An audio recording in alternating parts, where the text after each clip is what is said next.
Awalnya, semua kira cuma hujan biasa. Gak ada yang nyangka hujan ini 3 bulan. Dan gak nyangka, yang paling serem bukan hujannya, tapi hati manusia. Pagi-pagi aku kebangun karena alarm. Kulihat HP, 12 April tahun 2026 jam 9:17. Aku hidup lagi. Aku langsung kaget.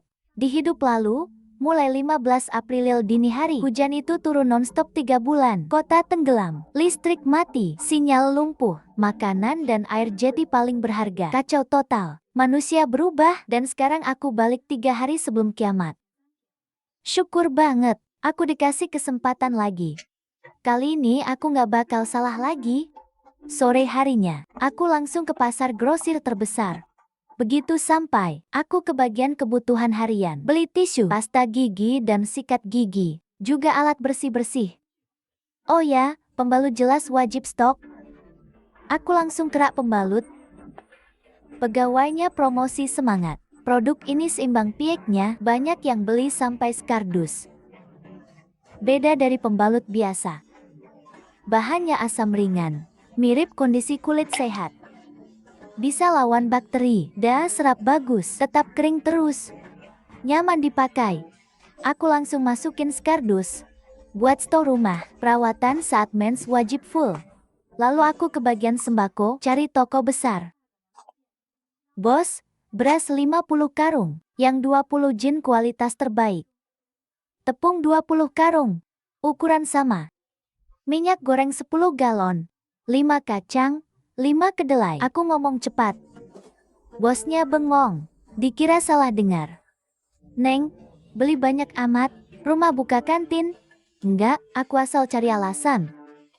Keluarga besar, mau stok buat makan pelan-pelan. Bosnya nggak tanya lagi. Dia angguk, oke, nggak masalah, tapi barang segini dibawa gimana? Aku udah pesan mobil. Tolong angkut ke mobil nanti. Makasih ya, aku bilang gitu. Oke, bos langsung setuju. Terus panggil pekerja. Pas lagi siapin barang, aku ke toko sebelah.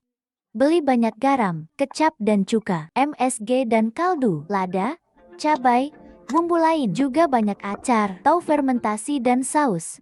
Lalu aku ke bagian harian, beli tisu, pembalut, pasta, sikat gigi, dan alat bersih-bersih. Pas pulang aku bongkar barang. Satpam apartemen baik banget. Dia bantu sendiri. Neng, belinya banyak banget, katanya sambil angkat beras.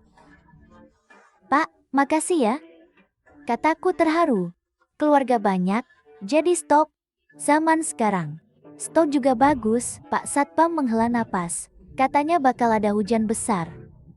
Mending stok dari sekarang. Aku langsung kepikiran, nggak nyangka Pak Satpam juga tahu soal hujan. Tapi pasti dia nggak tahu, hujan ini bakal 3 bulan, dan bawa kiamat. Pas sampai rumah, aku lihat stok satu rumah. Rasa aman makin kuat. Tinggal 2 hari, kiamat bakal datang. Dalam 2 hari ini, aku harus siapin semua. Dan perkuat apartemen. Aku istirahat bentar, minum air, makan dikit, lalu gerak lagi. Yang pertama, perkuat pintu jendela. Aku ambil paku, palu, papan, dan lakban. Jendelanya ku perkuat dulu, lalu kaca jendela ku pasang lakban. Bentuk silang, biar kacanya nggak pecah. Lanjut ke pintu, aku pasang beberapa grendel. Juga rantai besi di gagang. Pengaman ganda selesai. Kulihat jam, sudah jam 7 malam. Di luar udah gelap. Cuaca bilang besok hujan deras, lusa badai hujan. Jantungku langsung tegang. Aku tahu kiamat makin dekat. Tiba-tiba ada ketukan pintu. Jantungku langsung naik. Kiamat belum mulai. Siapa yang datang? Aku tahan napas, pelan jalan ke pintu. Gak langsung buka. Aku lihat lewat lubang pintu. Di luar ada cowok muda, umur 20-an. Mukanya lumayan, pegang map di tangan. Kayak sales. Aku lega dikit, tapi gak buka pintu. Aku tanya dari balik pintu. Cowok itu dengar, lalu senyum ke lubang pintu. Halo, aku tetangga baru bawah. Namaku Emeo Bufan, tadi kulihat rumahmu banyak barang. Kayaknya makanan sama kebutuhan, pas banget aku juga mau beli. Mau tanya belinya di mana? Harganya gimana? Aku bengong bentar. Tetangga baru bawah? Kok aku nggak tahu? Tapi aku nggak mikir jauh, dan lagi nggak mau ngobrol. Lagian, barang ini wajib buat kiamat.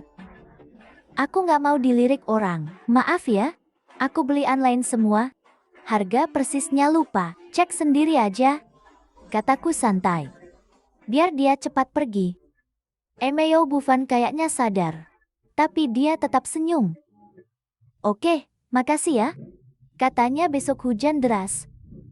Mungkin lama juga. Kamu beli sebanyak ini buat stok hadapi hujan? Hatiku langsung dingin. Kok dia tanya gitu? Jangan-jangan dia tahu. Aku tetap tenang. Iya, katanya hujannya parah. Jadi stok dikit. Biar pas hujan gak ribet keluar. Kamu mikirnya matang. Emeo Bufan angguk. Aku juga kepikiran gitu. Makanya aku mau tanya tempatnya. Maaf ganggu ya. Dadah, lalu suara langkah menjauh. Baru aku lega. Aku balik ke sofa, tapi nggak bisa tenang lagi. Emeo Bufan kelihatan biasa aja. Tapi omongannya bikin resah. Hari berikutnya, aku nggak keluar lagi. Cuma lanjut rapihin stok dan cek terakhir. Selesai semua, aku mandi air hangat, duduk di sofa sambil nonton berita. Di berita lagi bahas, peringatan hujan besar yang datang. Warga diminta siap-siap. Kurangi keluar. Dan stok kebutuhan penting. Nada pembawa berita serius, kayaknya hujan kali ini nggak main-main. Aku matiin TV, lalu ke jendela, lihat keluar. Langit makin gelap. Awan hitam penuh, udara juga makin pengap, sampai susah napas. Sesekali kilat membelah langit. Lalu suara petir berat. Badai bakal datang. Aku tegang tapi juga menunggu. Aku balik ke kamar, rebahan tapi nggak bisa tidur. Entah berapa lama, aku dengar suara tik-tik dari luar jendela, hujan turun. Aku langsung bangun.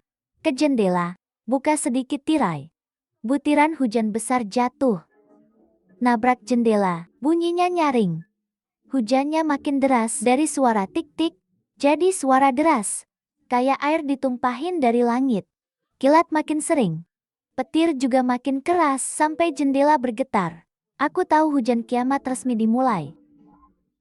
Begitu hujan turun semalaman. Aku bangun lalu ke jendela. Aku langsung tarik napas. Dunia luar jadi lautan. Jalanan tenggelam. Air sampai jendela lantai 1.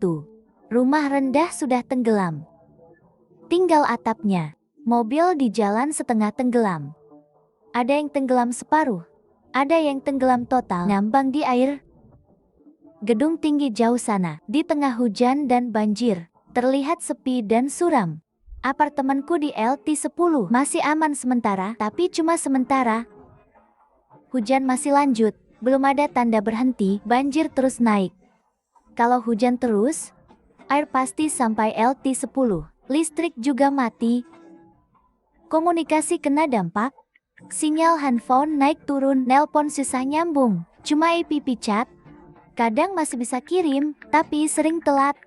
Aku coba telepon orang tua, tapi gagal terus. Aku makin cemas, aku cuma kirim chat ke mama. Aku aman sekarang. Kalian hati-hati ya. Tetap di tempat tinggi, jangan keluar. Habis kirim chat, aku diam berdoa. Semoga mereka aman. Hari-hari berikutnya, hujan tetap lanjut. Banjir terus naik. Sudah sampai LT3. Arus jalan makin deras. Sampah hanyut makin banyak. Bahkan ada bangkai hewan. Bikin mual. Kota udah kacau total. Tanpa listrik, tanpa sinyal, tanpa makanan, orang mulai gila. Kadang aku dengar bawa ribut, teriak dan berantem. Mereka rebut makanan dan air. Sejak itu, aku jadi makin waspada, siang jarang buka tirai. Biar orang luar gak lihat. Malam juga sama, semua lampu dimatiin. Aku paling khawatir orang tua. Gak tahu keadaan mereka. Aku juga cemas luar sana, gak tahu hujan kapan berhenti. Gak tahu banjir kapan surut. Lama di dalam rumah bikin aku sesak dan sepi. Kadang aku dengar tetangga. Di sebelah ada pasutri muda. Punya anak sekitar 3 tahun. Sejak listrik air mati, aku sering dengar anak nangis. Dan suara ribut plus keluhan. Terus tetangga baru Emeo Bufan. Aku gak dengar dia lagi. Gak tahu dia gimana. Hari terus lewat. Hujan belum mau berhenti. Banjir sudah sampai LT6. Makin dekat ke LT10, aku makin gelisah. Stok makan dan air masih banyak, cukup buat lama. Tapi kalau air naik lagi, sampai LT10, aku harus gimana? Aku gak punya tempat lebih tinggi. Aku gak bisa diam terus. Harus cari cara. Sebelum air sampai LT10, aku harus cari tempat aman. Tapi banjir di luar gila. Bahaya ada di mana-mana. Aku mau kemana? Aku duduk di sofa. Kening berkerut, mikir keras. Lalu ingat hidup lalu. Dulu hujan ini 3 bulan. Banjir telan seluruh kota. Cuma sedikit tempat tinggi yang gak tenggelam total jadi tempat ngungsi. Salah satunya tempat ngungsi terdekat. Itu mall di pusat kota. Mall itu tinggi, fondasinya juga kuat, banjir gak nutup total. Banyak orang kabur ke sana, hidup dari bantuan pemerintah. Di hidupku dulu, aku juga mau ke sana, tapi jaraknya jauh dan banjir deras. Akhirnya aku gagal sampai, malah mati di jalan. Sekarang stok dan siapku cukup. Mungkin bisa dicoba, tapi aku tahu ini bahaya. Dari apartemen ke mall, sekitar 5 km. Sekarang jalannya tenggelam semua. Arus juga deras, banyak sampah dan bahaya tersembunyi. Di jalan pasti ketemu banyak orang. Ada yang baik, ada yang jahat. Aku cuma cewek muda, bawa stok sebanyak ini, gampang jadi target. Aku ragu, pergi atau gak? Kalau gak pergi, air terus naik. Cepat atau lambat tenggelam. Kalau pergi, bisa ketemu bahaya. Bahkan ulang nasib dulu. Pas aku masih bimbang, tiba-tiba ada ketukan keras. Ketukannya kenceng, terasa buru-buru. Jantungku langsung deg-degan. Aku genggam golok semangka, pelan jalan ke pintu. Ngintip dari lubang pintu, aku tahan napas. Melotot ke lubang, yang di luar Emeo Bufan. Dia gak serapi pas awal ketemu. Rambut basah nempel dahi. Bajunya kena lumpur. Matanya penuh cemas dan capek, tapi masih terlihat tenang. Aku ragu sesaat. Pengalaman pahit hidup lalu bikin aku tak gampang percaya orang. Tapi omongannya tadi bikin aku rasa dia bukan orang biasa. Lagi pula banjir lagi ganas. Luar penuh bahaya. Dia bisa pas temuin rumahku. Jelas tak biasa. Mau ngapain? Pas Emeo Bufan dengar suaraku, dia pelanin suara. Nadanya buru-buru. Aku tahu kau siap. Tolong masukin aku. Luar udah kacau total. Pasutri sebelah demi setengah botol air. Udah berantem. Ada juga yang dobrak rumah tetangga. Kalau di luar terus, aku pasti mati. Jantungku langsung deg. Yang dia bilang, persis hidup laluku. Aku ngintip dari lubang pintu. Di cahaya redup, samar terdengar teriakan dan benturan jauh sana. Suara kacau makin dekat. Tak sempat mikir, aku cepat lepas rantai. Buka pintu. Kok tahu di sini aman? Kau sebenarnya siapa? Dia masih megap-megap lihat aku. Tatapannya serius banget. Aku sama kayak kau. 5 kata itu bikin aku kaku. Aku tatap dia tak percaya. Aku juga lahir ulang. Suara Emeo Bufan pelan, tapi kayak petir di telingaku. Di hidup lalu aku mati di hujan ini. Mati pas ke mall buat ngungsi.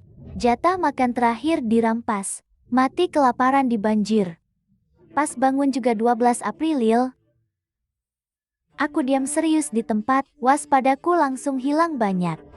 Ternyata di dunia ini, bukan cuma aku yang bawa ingatan lama. Aku lihat kau numpuk banyak stok dan perkuat pintu jendela. Jadi ku tebak kau mungkin sama. Emeo Bufan lihat isi rumah, stok makan dan barang rapi. Matanya sedikit tersentuh, tak sempat stok banyak. Cuma ambil beberapa botol air dan sedikit ransum. Tak cukup beberapa hari, aku gak berniat jahat. Cuma mau hidup bareng kamu. Bisa bantu jaga rumahmu. Bantu hadapi bahaya luar, saling jaga. Lihat matanya capek tapi tulus. Kamu mengangguk. Di kiamat putus asa ini, ada teman yang juga tahu masa depan, jauh lebih aman daripada sendiri. Hari-hari di suara hujan tanpa henti, dan banjir terus berlalu. Banjir luar masih naik gila. Sedikit demi sedikit menelan kota. Lantai 7, 8. Air keruh lantai 9 mendekati lantai 10. Di jendela, sampah mengapung, furnitur dan pakaian robek. Kota dulu ramai. Sudah jadi neraka. Malam itu, hujan deras terus turun. Gedung Shenzhen pun bergetar. Aku dan Emeo Bufan duduk di sofa, dengar banjir naik di luar. Air sudah lewat jendela lantai 10, masuk pelan ke kamar. Air danau mau masuk. Emeo Bufan pegang tanganku, tatapannya tegas. Jangan takut, kalau kali ini gagal pun, mungkin masih ada kesempatan. Baru dia selesai bicara, arus besar pecah jendela. Air deras langsung banjiri kamar. Aku membuka mata. Matahari silau kena wajah. Alarm keras dan familiar di telinga. Tak ada suara hujan, tak ada banjir, tak ada teriakan putus asa. Aku megap-megap, langsung duduk. Jantung berdebar kencang. Seluruh badan basah keringat dingin. Tangan gemetar ambil HP di samping bantal. Masih waktu ini. Masih kamar ini. Aku terlahir ulang lagi. Kembali 3 hari sebelum kiamat. Kali ini bukan cuma bertahan, tapi cari cara putus siklus ini. Juga hindari semua jalan buntu sebelum kiamat.